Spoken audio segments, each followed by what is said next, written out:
Jasmyne and Vince.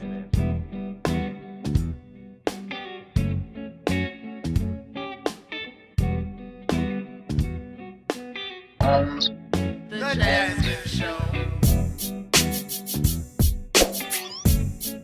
The JasVynce.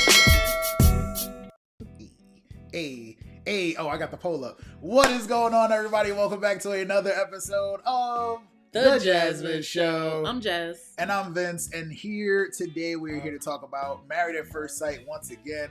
And we had a polling party also, but we'll get into that in a little bit. I got a little overexcited with all my pictures. You know, I like my pictures. He loves his pictures. I love my pictures, right? But yes, we're talking about Married at First Sight season 17? Nice. 17? Season 17 in Denver.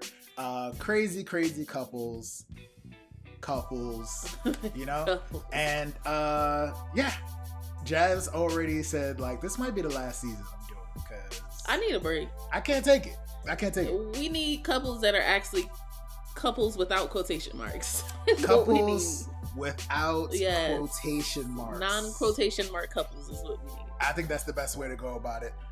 This is episode 17, Crash and Bond. That's trash. I'm sorry. Right? The couple's retreat is rocked by a life-threatening injury, which leads to new perspectives. With decision day around the corner, the couples work to strengthen their bonds before having to make one of the most important decisions of their lives. Who's strengthening their bond? Is anybody actually strengthening? If holding hand and rubbing your pinky on somebody counts as strengthening the bond, I guess so. They was strengthened then. That was probably the most strengthened we've seen their bond in a long time.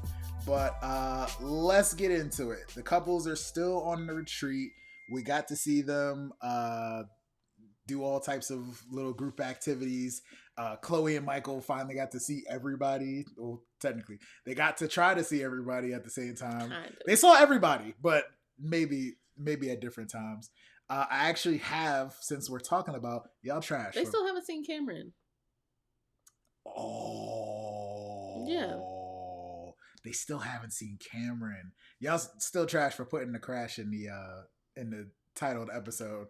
But since y'all going there, let's talk about it. We started off seeing. I asked you not to put that in there. It's not. All you can see is it's just a little bit of. I don't want to see anything graphic. It's they show it for like half a second. Oh, come on, man. I'm sorry. All right. I'm not gonna show it anymore. They showed your girl Emily. Or she admittedly called herself Frankenstein too. So I was calling her Frank and Emily. Yeah. It was bad. It was very bad. I gotta give her props. I just want to say I'm glad that she's okay. Yeah, no, facts. I know I don't like her personally. We still think you a hater. But I'm glad she's okay because that is terrifying. Yeah. And I'm also glad to see that Brennan cares about her, at least as a human. Yeah. You know? Because his reaction was like visceral and he like immediately darted. Like he was like, oh, something is wrong. Yeah. And even if they don't like end up being married after this or a couple, like I feel like they are definitely bonded, but I don't think it's a romantic bond from what I'm getting. It's not a trauma bond. It's a like, okay, so I have a friend that I met in a similar instance. Like she had a medical emergency, right? Mm-hmm. And I was a person that like reacted and called 911 and made sure her kid was like picked up from school. Oh. And this all happened in a work situation. So like after that, like we had been like friends. So you have a different level of respect for somebody that like reacts and takes care of you in those instances. This is right. Is what's happening. So right. I think I'm not saying Brennan is a great person now, but I think that he was the person that his calm demeanor is perfect for those types of moments. I'll give you that. All I have about them is that, yeah, she crashed into a tree and she looked like Frankenstein now. But the thing also that Brennan brought to everybody's attention, she was just so positive about the situation. All the guys were like, yo, I'd be out, man. Cameras, talking to people, hanging out, none of this. Especially because they had to shave her head. So she was like, oh my God. I want to know when you go to the hospital to get stitches, why they don't clean the blood up? them clean the. They had blood all up in this girl's hair, everywhere. Like, why do they not clean the blood up at the hospital? I got questions. Absolutely not sure, but yeah, again, glad she's okay, and again, just really was taking a whole optimistic attitude towards continuing the retreat. Again, don't know if her and Brennan's bond is really going to grow that much deeper as a couple, but at least like seeing each other and I guess humanizing, like interacting, all those things are good. It's good to see those from her, but will they say yes on decision day? No, I don't think so either. No. Anything else about Emily and Brennan?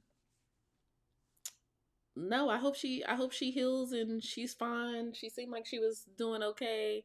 I think she looked worse to us than she actually was doing. Oh yeah, most definitely. Because they said no concussion or anything, so I'm glad that she's okay. She looks scary, but boy. I would not have been on camera, is all I'm saying. Okay? Let's get into Becca and Austin. Let us know how you feel about Emily and Brennan as well. Let's get into Becca and Austin, the criers, because all she was doing was crying towards the end of the episode.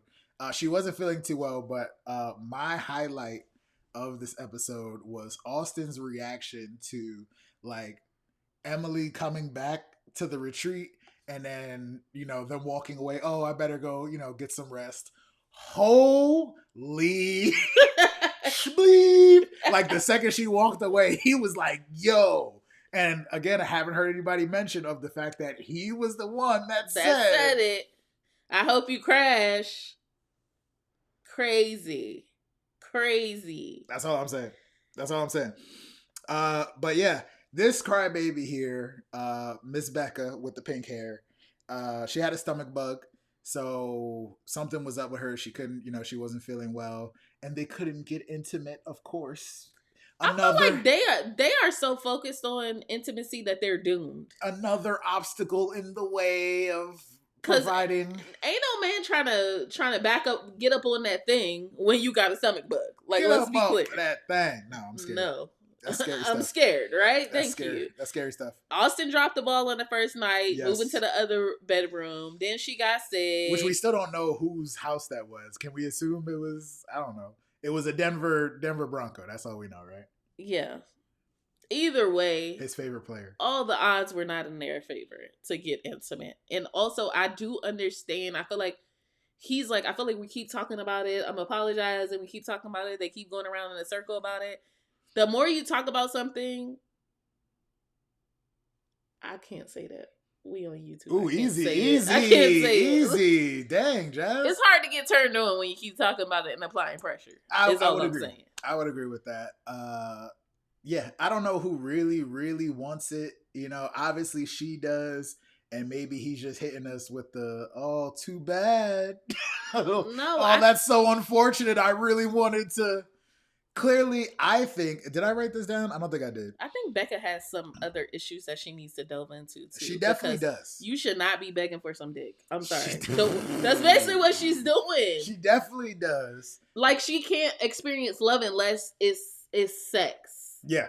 And that's weird to me. Yeah. Because he's doing the other things, I feel like, that show, like he's saying, I want you. He's kissing you. Y'all are kissing them. Well, not kissing the most.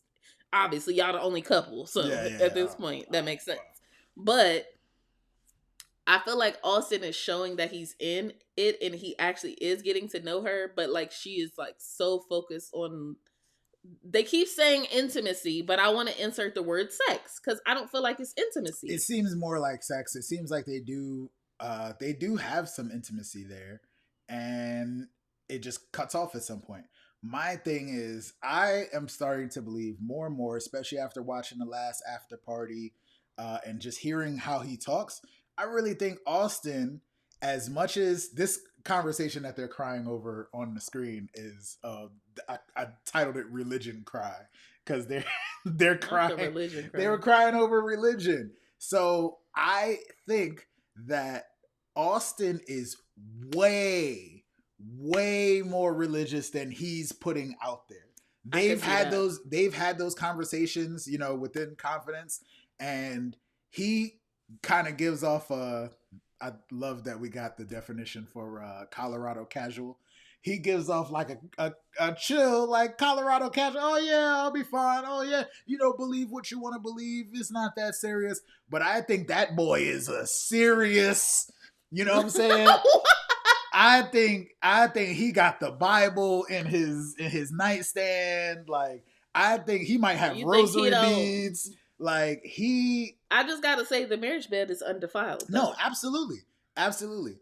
But I do think that he might be giving more choir boy than he's actually showing. Okay. You know what I'm saying? I think that he at this point, I feel like it's either the pressure or he's more religious than we think he is, or the mix of the two. Yeah. I think he really takes all that stuff, especially the sacrament of consummation.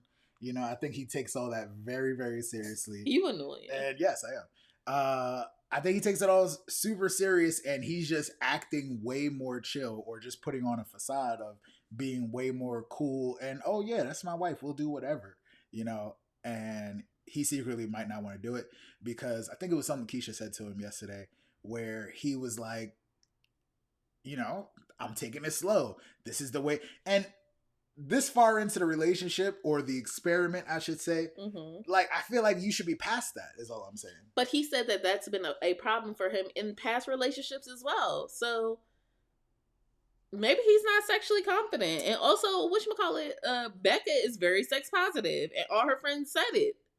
I agree. So that could be intimidating to him, especially with the pressure on top of that. She's talking about she want intimacy every day. I don't know what. But I think he did set himself up, because he said, yeah, ideally, maybe I would want to have sex. What did he say? Once a day? Like, your plan. He did that say was kind of that. goofy. That was goofy. Yeah, he should have been like, once a month. He should have played it down. So it's like, y'all should have, because she, engines. Yeah, basically. Y'all should, She's like, so he want to have sex all the time. Put that condom hat on, bro, and get... Leave him alone. Get it together, sir. All I'm saying is, don't be applying pressure on him. It goes both ways. Women don't want pressure applied sexually unless it's consensual, and men don't want it either. So it's crazy. It's really crazy. Other note I have about them is that they did sandwich yoga, or he did at least. A sandwich yoga, he did. They set up the yoga. What was it? The black yogini or something? I was like, what is a yogini? I mean, I'm not into yoga like that. I've tried it a few times, but I'm not familiar with the terms. Anyway, they are doing the yoga, and he is killing this sandwich. I don't know if maybe he was in a rush. He was running late or something, and he's like, I need to eat. He was probably But he was dogging that sandwich, and I was crying. Are you still eating? Yo, hey, it happens. He said something like, I'm glad that you got over that cold. And I think everybody together was like, cold? Like, we know it was a stomach bug. But eventually they end up crying again, because she's upset about, now she feels it's her fault that they weren't able to be intimate. And I don't think he cares that much. Like I said, I don't think that's something that he absolutely wants right now. I don't think he's in a rush for that. And that's Not fair. Not at all. They finished off after, hanging out with the other couples and stuff like that. They took a detour on their way back home after the retreat to go see a wolf reservation. I forgot about that. That was weird. Because wolves mate for life. Wolves mates for life. I thought that was cute. Anything else about... I'm not going up in no thing with no wolves. I'm sorry. And a wolf sitting on them like a little puppy. That is not no puppy. That puppy will eat your face. You gotta let her lick your face, because if you turn your back on her, she won't like it. I'm like, she gonna eat you? She'll be offended. You don't want to tick off the wolves. You don't want to do it. No, thank you. I'm good. Right? You want to talk about this amazing couple. They're still weird together, but at least they had a decent time. I did not like the preview. Like, I feel like we're in a Michael pity party for the rest of the season too. Yeah. Like, I don't like it. But Michael and Chloe, again, they're just meeting everybody except Cameron for the first time, or Chloe is at least. And she just can't get everybody in the same room, because when she got there to say what's up to everybody, Emily and Brennan were going through It's crazy. Oh yeah, everybody's here except for Emily because she bust her head open. Da, da, da. What? Chloe was still talking about them dang earrings and skirts. Can we get her away Well, from it? in her defense, he did wear a skirt today to go to the thing. He did wear a skirt. He did put it on looked a like skirt. a homie skirt too. It wasn't even like super fashionable to me. It just looked like a homie skirt. No comments. No comments. Only other thing I have about this couple, aside from that, it looks like in the next preview they're going to be going through some issues where she might not want to stay in the apartment for a couple days. Leave my man Mike alone, right? Don't leave him alone. Don't leave my man Mike alone. Don't do that, right? But she did admit, even with the earrings and the pearls and the skirts and the feminine side, that she was turned on by her husband because he's a ninja warrior. He's a ninja warrior. He earned the name Monkey Mike, which I thought was goofy as hell. But let's go Ninja Mike. They went to the little Ninja Nation place, and he was able to do all the stuff. I'm like, he boxes. I feel like they so focused on, he's in touch with his feminine side. He's in touch with his feminine side. He's stronger and more fit than all those guys. Yo. Listen, fashion is fluid, is how I see it. Fashion, wear whatever you want to wear. If you think it's cute, wear it. But I feel like Michael got a turn up hood side at the same time. I think he does. Well, he's from LA, right? So I think he does, and I think that if you piss him off, you're gonna see the most masculine that you've seen. Ooh. Okay. So he's just trying to be cool. He's trying to just keep it cute. Not cute, but cool. Okay. He killed that obstacle course. He killed it. And I knew he would, and I knew she would be impressed. I knew it. As soon as they got there, because I remember when Pastor Kyle came to see him, he was in the boxing. I was like, hold on, this man is boxing. And then he was like, what is these shoes he got? I was like, those are boxing shoes, babe. Remember when they showed the shoes? Oh yeah. I was like, yeah, he not just any other little. Y'all trying to make it seem like he's like soft or something. I didn't like that. And what else? Chloe was talking about how she was in a party with NSYNC or something. Yo, stop bragging. Yo. You was like, she a groupie. What I say? What I say about her being like an influencer or something like that? Why she? Oh, NSYNC's Chris Kirkpatrick was, inviting me to his house while I was a college student, and I was hanging out with this person from this band and Kylie Minogue, and so you just started naming people. That's how you pronounce that name? Yes. I seen the name. I didn't know how to pronounce it. Yes, babe. And Britney Spears, guitarist. That looked like monologue to me. Sure. That's what I was thinking it was. That's what she just started name dropping, and I spilled the drink on Benji from. All she was showing was her age to me. One, I'm like, you was in college when Good Charlotte. One, yes.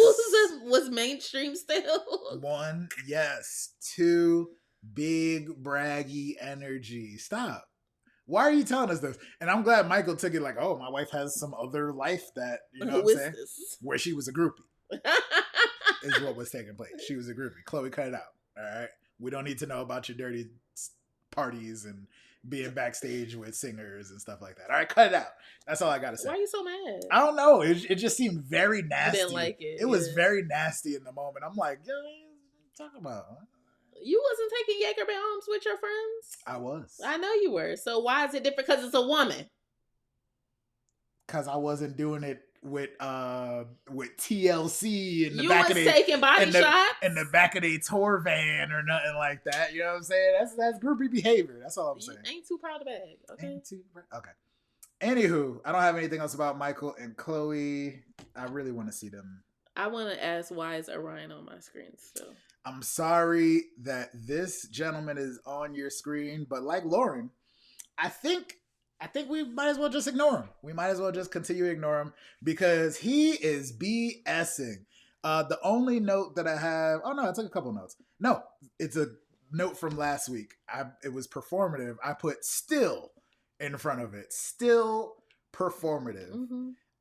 It's very unfortunate that we have to keep seeing Lauren and Orion on our screen. My guess was that the producers paid for all these excursions and stuff in advance, and it was like, somebody gotta go. Yeah, somebody gotta go. You know what I'm saying? So Laura and Orion are at the retreat also, even though they are not a couple. Claire is there too. I don't even think I don't even know about Clarity. We ain't got nothing to say about Clarity. Clarity. To talk about with her. But yeah, they're there, and he wants the opportunity to, you know, cozy up, try to make things right, build a bridge. But he only says this in front of everybody else. When the cameras are not there and nobody else is there, like, he doesn't say anything to her. And she's like, I feel like I don't know what to do with that. Yo, anybody got any ideas for dinner? Like, you thinking about some? You know, I would like to say that, you know, even though me and Lauren's relationship, shut up, bro. Nobody asked you about that. I was like, that wasn't the question. No, what Chloe said, I know you guys have been married, and like, could you tell me about your experience or like what you've learned or something? And then he basically goes on a tangent about how he wants to connect with Lauren. I'm like, I said it last week, I'll say it again. You don't get access to somebody that you divorced. No, you don't. No, you don't. Y'all literally have nothing that ties you two together. That's it. So what is it that you're wanting? And I like that after the yoga, I feel like Lauren was like, you know, I'm going to be open with you. I don't see anything going with us. She was like, we can be cordial, but like at this space that I'm in now, like I don't see where you can hold space while we're divorced. So could we maybe, you know, try again in a few days and talk can about... I call you? I'll call. She's like, don't call me. I'll call you. I'm like, yes, Lauren. Yes. Coulda, shoulda, woulda. You bro. fumbled the bag, sir. If you wanted to figure out what was in the bag, you fumbled it. So now it's too late. The bag big fumbled. Please leave us and Lauren alone. Yes. I'm sorry. On Black History Month, we will not tolerate this. On Black History Leave Month. Lauren alone. Come on. We all tired of this. And it's sad to see her cry again, because it's like, yo, bro, like, you said you wanted the divorce, right. Not me. Like, I was willing to try. I apologize for any possible thing I could have offended you on. But when this was all over and done, you ain't shoot me a text, bro. You ain't say nothing. You ain't call me. You ain't talk about, oh, I've been thinking about this on the side. You only waited for the cameras to be there and everybody else around to make a spectacle of me and my emotions. Cut it out, bro. Cut it out. Vince madder than me, y'all. I don't like it. I'm sick of seeing him on my screen. Please. Like, I just don't find him genuine, and I genuinely believe what Lauren says, especially in After Party. Performative. I have nothing. Very much. I have nothing else to say about these crazy couples. She need to be like, I'm offended when you speak to me. I did have the poll up, so I wanted to discuss that real quick. How much did a shared traumatic experience impact the future of a relationship? Most people's either not at all, solid base first, gives perspective, or shapes it. Most people said it gives perspective. Yeah, I agree with that. I don't think that it should be shaping it. Yeah. Like, it should help you realize what's important and how you want to move forward. Mm-hmm. But it shouldn't be like, this is what our relationship is based on. This is dominating our relationship. Right.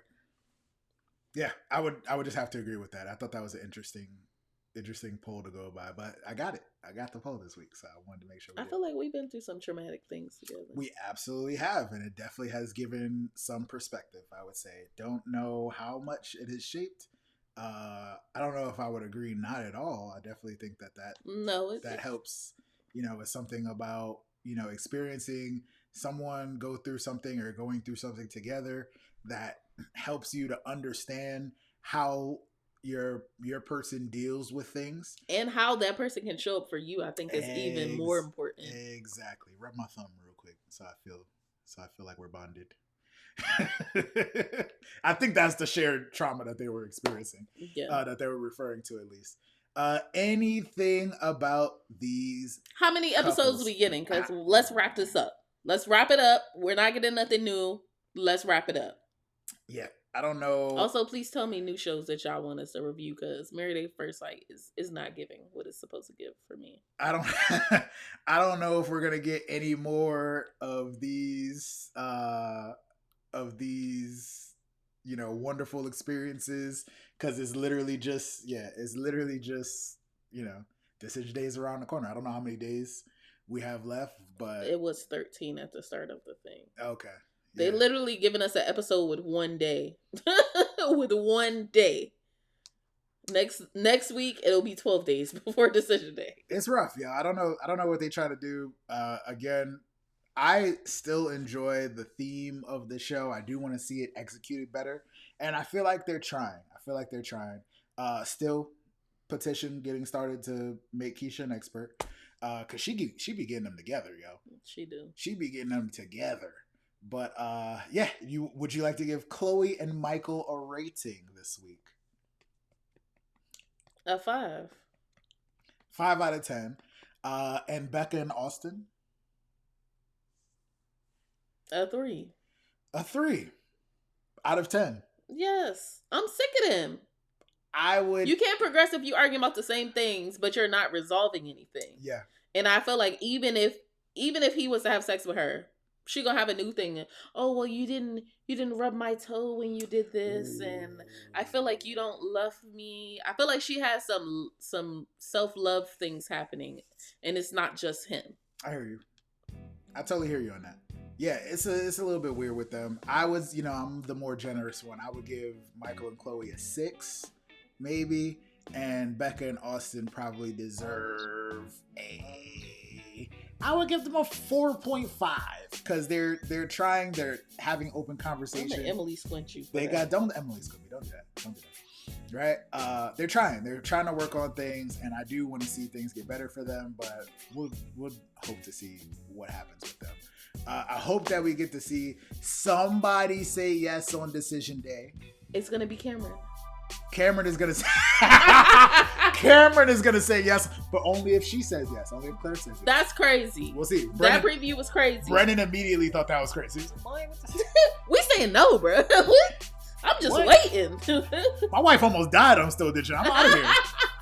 I'm out of here, boy. What are you talking about? Yeah, if we don't get to see any couples do well on here, at least we have our fingers crossed for some of these wonderful couples on Love is Blind. Go check it out. Go check out our review of Love is Blind. Right here on the channel. It'll probably be after this as well.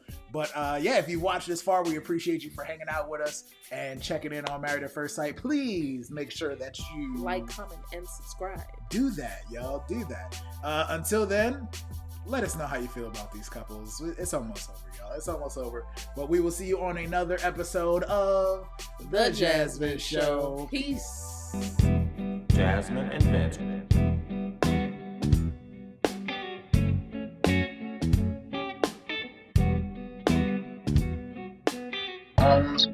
The JasVynce